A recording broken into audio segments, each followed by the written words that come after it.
Karen is a sales representative of HarperCollins Publishers and has supported the New England bookselling community for over 35 years.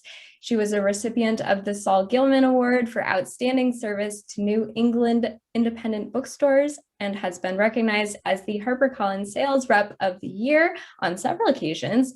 She also has served on the board of directors for the Book Publisher Representatives of New England. So needless to say, we are so lucky to have her with us today. And I'm going to let you take it away, Karen. Tell us about some books. Thanks, Abby. So first up is Simply Julia, a new cookbook from our activist and beloved home cook, Julia Turshen, whom Epicurious named one of the 100 greatest home cooks of all time. This has received great reviews, most recently a New York Times book review that said it didn't feel as though the recipes were developed in a test kitchen, and that the photography wasn't like an overstyled cookbook shoot. Rather, the overall effect is if you're in that friend's house you loved visiting as a child, the one where the refrigerator was always stocked and the parents told you to call them by their first names. This isn't really a summer cookbook, but because of its casual feel, it seems perfect for summer. It features 110 comfort food recipes with an eye toward healthier eating, including chicken, vegetarian, vegan, sugar-free, and gluten-free dishes. The book will also include her signature 7 lists throughout.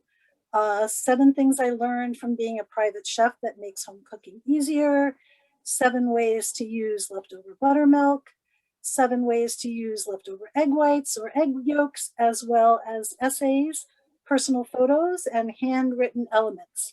She's a home cook who writes for home cooks, and she's on the cover for the very first time. Lori, if you go to the next page, there should be a couple pictures from that. Oh, there we go. My manager is a fan and has tried a bunch of these recipes. She's loved everything she's tried, and she says she's got another 20 pages of recipes turned down to try. I myself am going to try to make the lemon ricotta cupcakes because lemon makes me feel like the cupcakes will kind of be healthy. Turshen is a best-selling author and the co-author of over a dozen cookbooks, including Gwyneth Paltrow's It's All Good. She also hosts the podcast Keep Calm and Cook On, which I plan to listen to because, again, my manager has been raving about this. She has a monthly column in Food and Wine and has written for many national periodicals. And she sits on the Kitchen Cabinet Advisory Board for the Smithsonian's National Museum of American History. Okay. So Cynthia DePreet Sweeney is the author of the mega best-selling 1.2 million copies sold novel The Nest, and she's back with an equally wry, engaging story. I love The Nest, and I love this one just as much.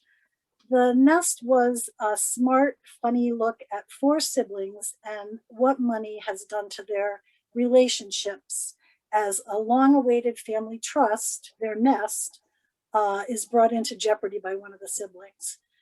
Good Company is more character-driven than The Nest, as it explores the strains and deep bonds that mark long-time marriages and friendships and how they evolve over time.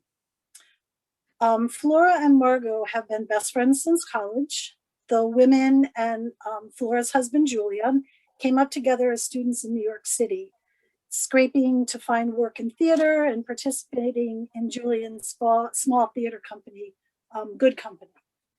20 years later, they're all living in LA, where Flora is a voice actor, Julian stars in a cop show, and Margot is a longtime superstar on a hit TV show, married to a gentle doctor.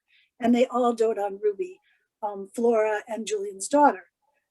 When Ruby is graduating from high school, Flora goes searching for an old photo of the 5 of them, and in addition to finding the photo, stumbles across an envelope containing her husband's wedding ring, the one he claims he lost one summer when Ruby was 5, and all their lives are upended.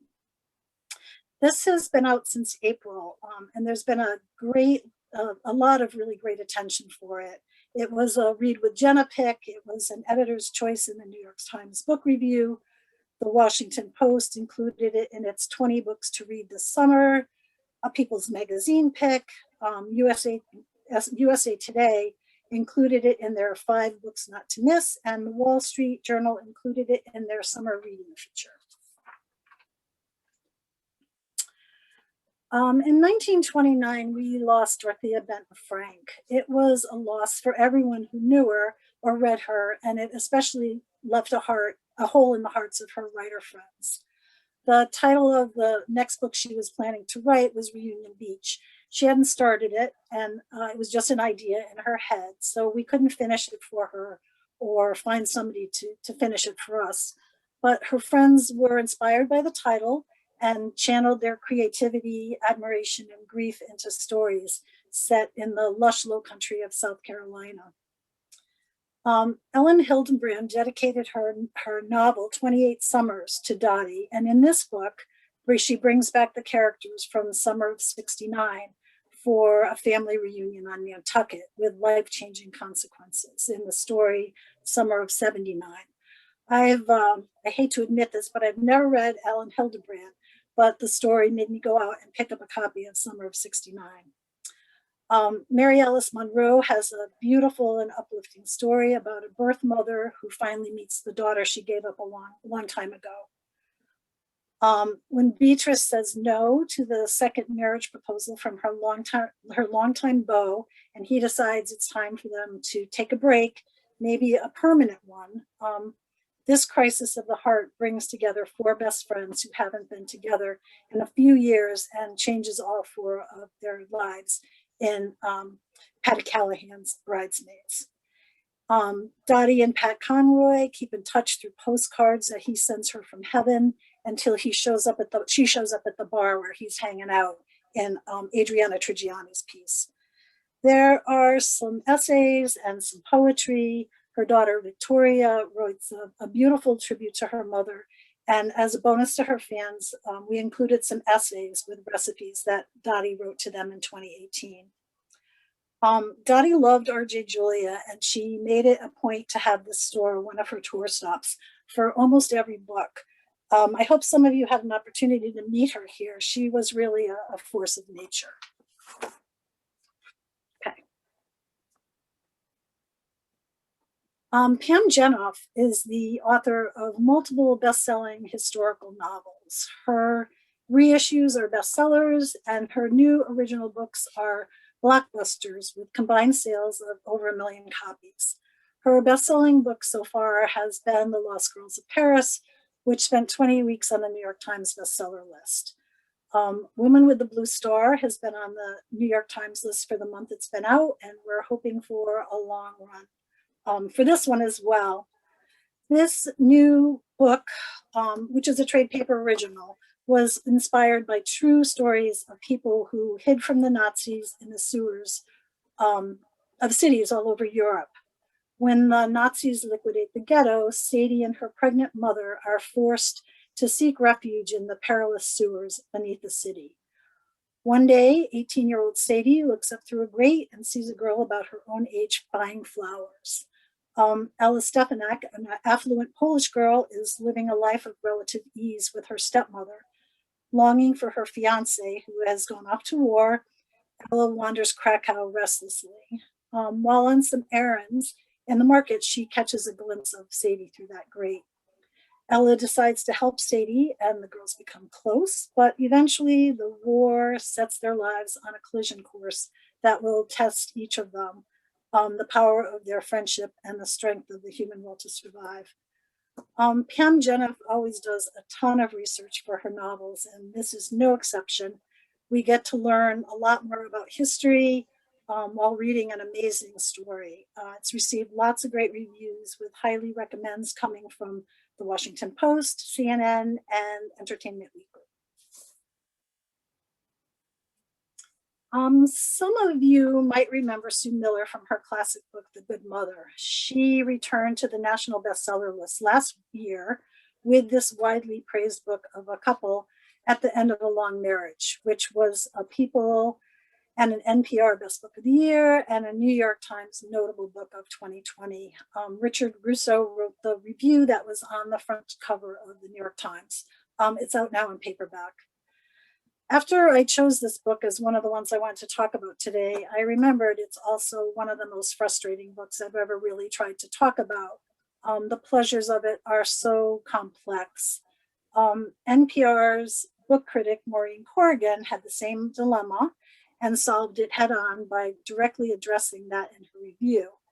So I'm just going to read you the review because it makes a lot more sense than whatever I'd be stumbling around on. I've been reading and reviewing Sue Miller's novels ever since her debut. The Good Mother became an instant bestseller in 1986. And for all those many years, I've been frustrated by Miller because her novels are so hard to do justice to in a review, especially on radio. As you know, radio is about storytelling, and Miller's stories, in summary, often tend to sound contrived, cheesy even. For instance, her latest novel, Monogamy, is about a couple living in Cambridge, Mass, who've been happily married nearly 30 years. Her husband suddenly dies, and the wife discovers he'd been having an affair. Her known world is thus doubly shattered.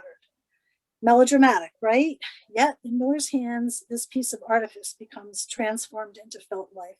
She's one of our most emotionally profound and nuanced writers. This was really one of my favorite books from last year, and you should take a look at it. Harper sells books to our bookstores in 3 seasons: winter, summer, and fall. For every season, the entire company has a chance to pick a favorite book, one we all love, and everybody who wants to, we encourage everyone to get out there and vote.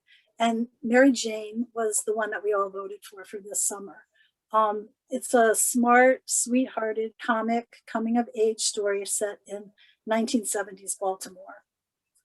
14-year-old Mary Jane lives in a straight-laced conservative home that feels more like the 1950s than the 1970s.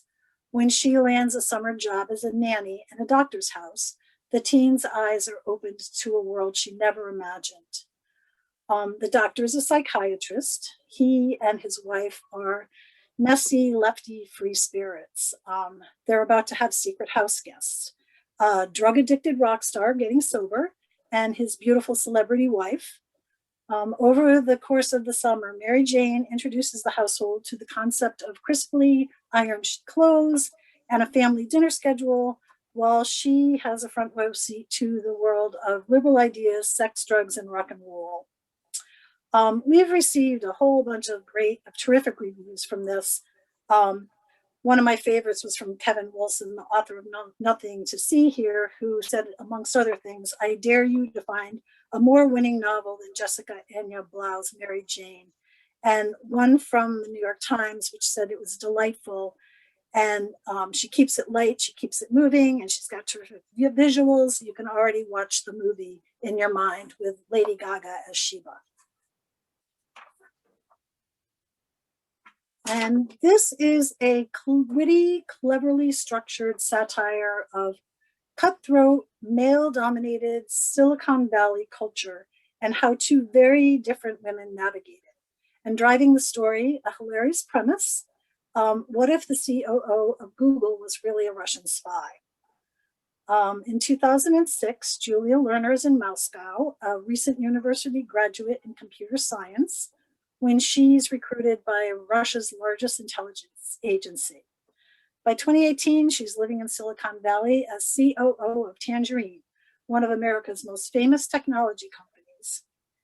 In between her executive management style, where she makes offers to promising startups and then crushes them and copies their features if they refuse to sell, and her work in gender equality, which is to transfer the most annoying females off of her team, she funnels intelligence back to the motherland. Alice Liu is a first-generation Chinese American stuck at the bottom of the totem pole at Tangerine. While doing a mundane server check, Alice discovers some unusual activity, leading her to believe, 1, that Tangerine's vaunted privacy standards aren't as reclaimed, and two, the person abusing the privacy loophole just might be Julia herself. As Alice gets closer to Julia, Russia is upping the asks, and Julia's questioning her own loyalties. Didn't she build up the company and her career on her own? And shouldn't she be able to protect her own American dream? It's smart, snarky, and funny on pretty much every page. Wang has a wise ass, light-handed touch that's just perfect for a summer beach read.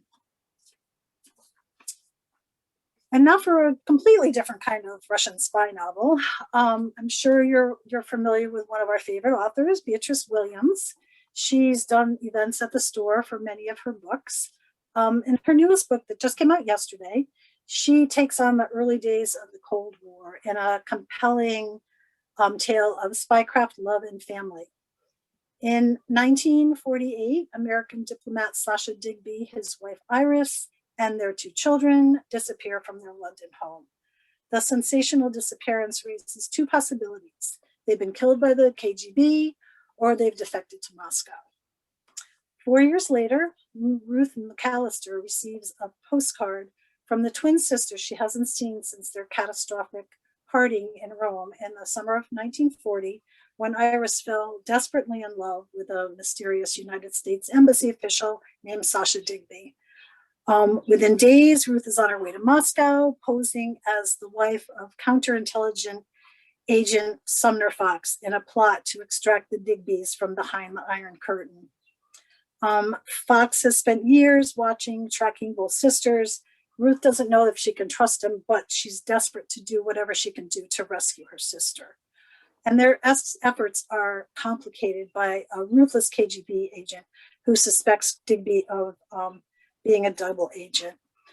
Beatrice Williams does lots of research on her own, but her books as lots of research for this. And this novel is based on the real life Cambridge Five, the most notorious spy ring in British history. It's wonderful historical fiction, written like a spy thriller. Home Waters is a wonderful book. It's already been chosen by the New York Times as a new and notable, and has received lots of early reviews. It's a family memoir and a celebration of the Montana wilderness by John McLean, whose father, Norman, wrote the classic A River Runs Through It. Structured on as a meditation on fly fishing and life along the Blackfoot River, it's the story of 4 generations of McLeans who have fished, bonded, and drawn timeless lessons from its storied waters. We learn about the real lives of the McLean family that were fictionalized in the best-selling novella and the movie that was produced by Robert Redford and starred Brad Pitt. And we learn about the route the Native Americans from west of the Continental Divide took through the river valley to get to the buffalo hunting areas farther east, a route that Meriwether Lewis later followed and wrote about, and which John retraces with the help of Lewis's notes. Laura, you could just turn the page. This is just a map. Beautiful wooden engravings by Wellesley Bates appear throughout the book, and there is a 16-page color insert with beautiful photographs of the Montana setting and characters depicted in the book. This book came out yesterday, and I think it's the perfect Father's Day gift, even if the father in your life doesn't fit. It's Fish. It's short, impressionistic, and is a beautifully written homage to family, fatherhood, and nature. It's a universal story about the power of place to shape families, and beautifully portrays the ways our personal histories are linked to the places we come from, our own home waters. Sales reps read a lot of books, or a lot of partial books, 50 pages of this one, 100 pages of this other one.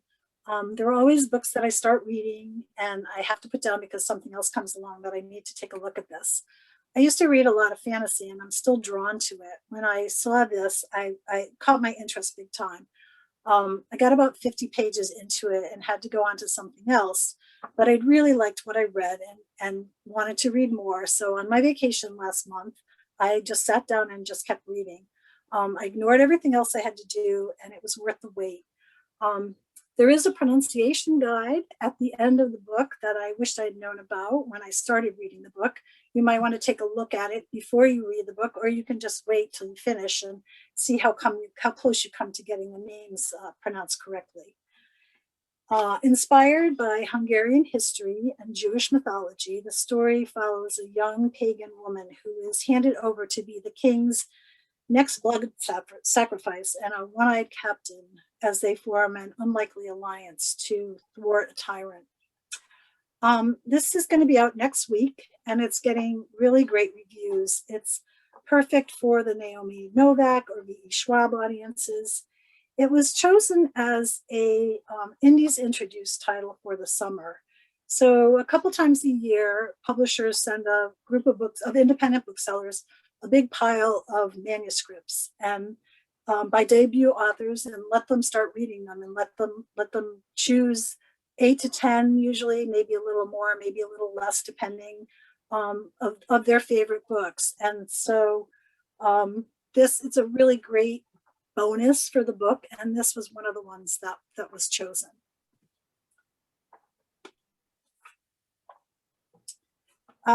This story of a young Tokyo mother at a crossroads in her life is hilarious, snarky, insightful, and ultimately wise, and oh so very charming. Mizuki lives in a beautiful Tokyo high-rise, is married to a hardworking salaryman, has 2 beautiful children, and is at the end of her wits. Self-aware, she is frequently and comically ticked off, pondering if life with her distracted husband and the grind of caring for her children and a home is really what she wanted for her life. Sometimes she wonders whether it would be more fun to throw herself off the high-rise balcony than spend another evening not talking to her family and hanging up laundry. Then one rainy night, she meets Kiyoshi, a successful restaurateur. In him, she rediscovers freedom, friendship, and the pulse of the city she's always loved. But the further she falls into their relationship, the clearer it becomes that she's living 2 lives, and in the end, she can only choose one. This is not a novel about blowing up your life. The pleasure of the journey is watching the clear-eyed Mizuki come to understand what she cherishes. Bonus points for the fully realized characterizations, including Tokyo itself, which comes vividly to life. When you read it, you're going to want to take a trip to Tokyo. The author lives in London, but she grew up in Tokyo. This is one of the sales reps' most loved books on the Harper Fall list. We are comparing it to novels by Sally Rooney, and one of the reps mentioned that Lily King was a good comp. It's not coming out till September, but it's worth the wait. And the next time Lori asks me what she should read, this is going to be what I hand her. So this is a young adult novel, but it's a great fantasy for adults as well, I think. Victoria Aveyard's debut series, Red Queen, has sold over 3 million copies since its release in winter 2015. And each novel in the series debuted at #1 on the New York Times bestseller list. Victoria just announced that a television series based on it is being developed for Peacock, the NBC streaming service. I still am, a big fan of the Red Queen series and was really excited about this new series. A couple months ago, Victoria did a Zoom meet and greet for some booksellers, and she talked about her inspiration for this book, which were the Tolkien books, and that she'd always wanted to write a quest novel, only with a kick-ass girl as the heroine instead of hobbits. This isn't Tolkien, but Aveyard has accomplished what she set out to do, a great young heroine accompanied by a band of unlikely companions who take a stand against a vicious opponent who's determined to burn all the kingdoms down with the help of a completely creepy army. There's lots of action, lots of betrayals, and of course, lots of heart. Realmbreaker has received some great reviews, and it debuted at the #1 spot on the New York Times list. There's 2 more books on the list. One of the wonderful things about being a sales rep is that I get to read manuscripts for books that are coming out in the future. So I get to read the second one of this soon, probably by the end of the year. I won't have to wait till next year. But the third one won't be out till 2023, so I'm going to have quite a wait for that. And every time I see the cover of this book, I can't stop singing the song. You'll be happy to know I'm not going to sing it for you, but I'm hoping that for some of you, just the sight of it will be enough to get that earworm implanted in your head as well. 2021 is the 50-year anniversary of the Cat Stevens song Peace Train, and we brought out a gorgeous picture book with art by Massachusetts illustrator Peter H. Reynolds. It came out May 11th and debuted on the New York Times bestseller list at #1. There's pictures of this too, Lori. I think 2 pages. Maybe some of you are old enough to remember the song from 50 years ago, but if not, it's a staple on classic rock stations, and you can find loads of versions of it of him playing it on YouTube. I admit that I am a fangirl, and I've looked at many of them, and my favorite is the 1976 one, but I'm happy to talk about it. This is a great book for all the fans, but it's really a brightly colored children's book, and the lyrics talk about living in peace and harmony, which is a really good thing for all of us to think about these days. Cat Stevens is still around, although he lives in Dubai, so there's not a lot of sightings of him, but he was on the Today Show with Hoda and Jenna, and speaking about the book and its theme of peace and understanding, and that we only have one world and this is it. So we need to take better care of it and each other. As an added bonus, he sings a song. So, and if you missed it, I'm sure you can go to the Today Show website and search it out. And that's it. Thank you very much. Great, thank you, Karen. That was fabulous. Now I have a lot of books I want to read, and yes, you know I want to read that one. So you can get that to me anytime you want. I will. As soon as I get it, as soon as it's in my hands, it will be mailed off to your hands. Excellent, excellent. So while we're waiting on if there's any questions, I've got a couple things that I mean, I've known you for a very long time, and I'm blessed to know you not only as a workmate, but as a friend now, after many years. But I think, you know, I'd love for you to share the story of why you became a sales rep, because clearly you love books. I mean, that's obvious, but, you know, selling books to different accounts, you know, is a whole different thing. And for all of you to know, I mean, Karen does maybe a little bit of a smaller version of what she did here, but with more books on a regular basis to us, you know, 3 times a year when she comes to talk about, you know, the books that HarperCollins has coming out. So you want to share a little bit about what made you go into this line of work? Sure.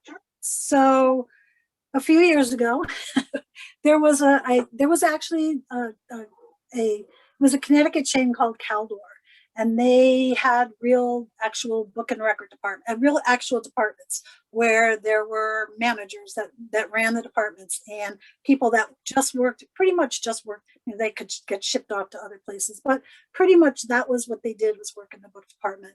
And I was lucky enough to be a manager for when I was in college. I wasn't a manager when I was in college, but I worked there. And then when I got out of college, I worked there for a while, and then I just kept going, I love this job. I love being with the books. I love to do this. And then I kind of decided maybe I should do something. Maybe I should take the next step.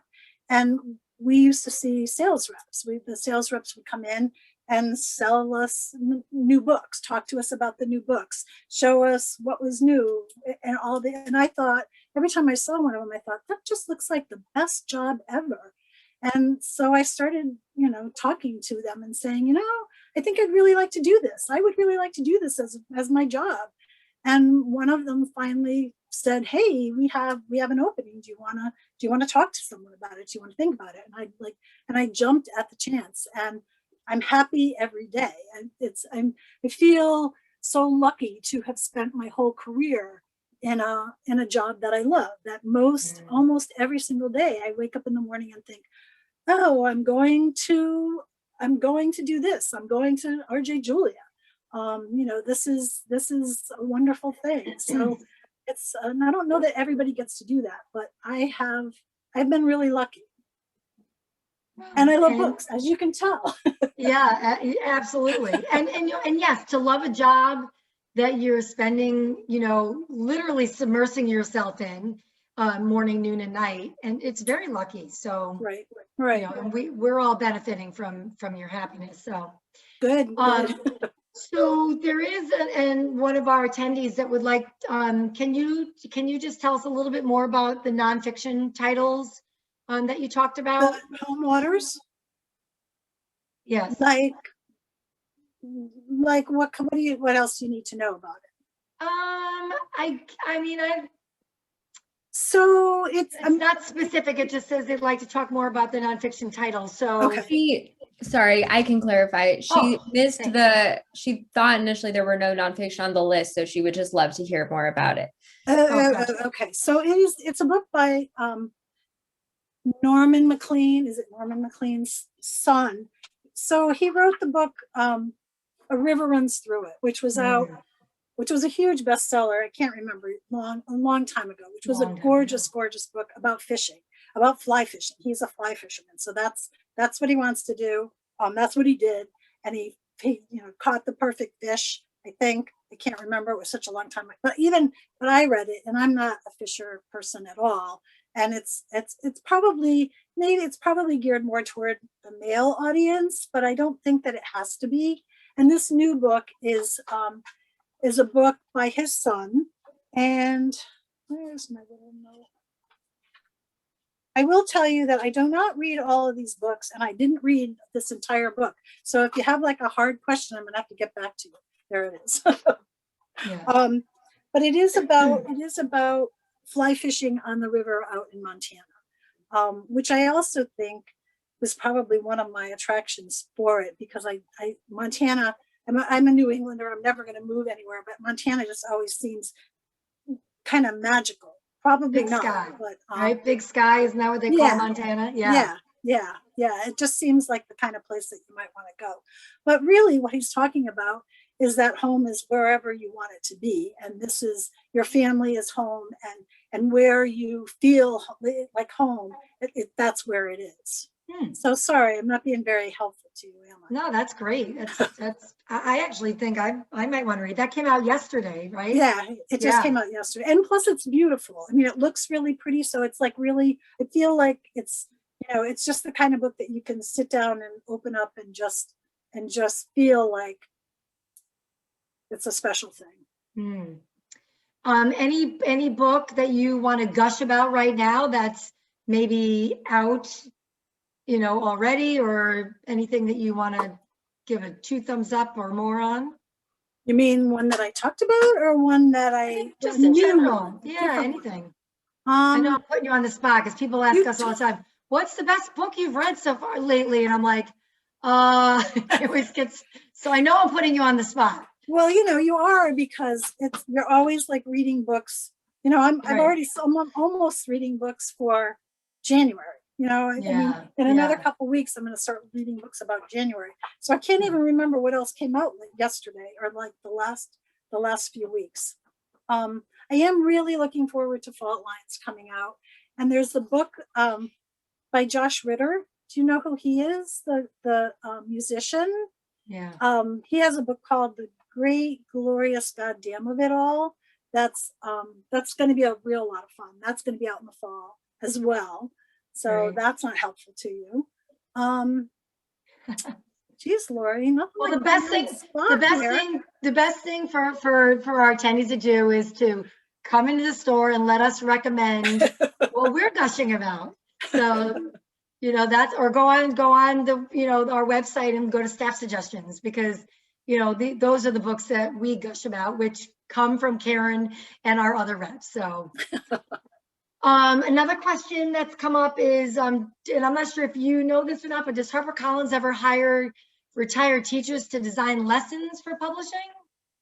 Do you know anything about that? I don't think so. Like lesson plans?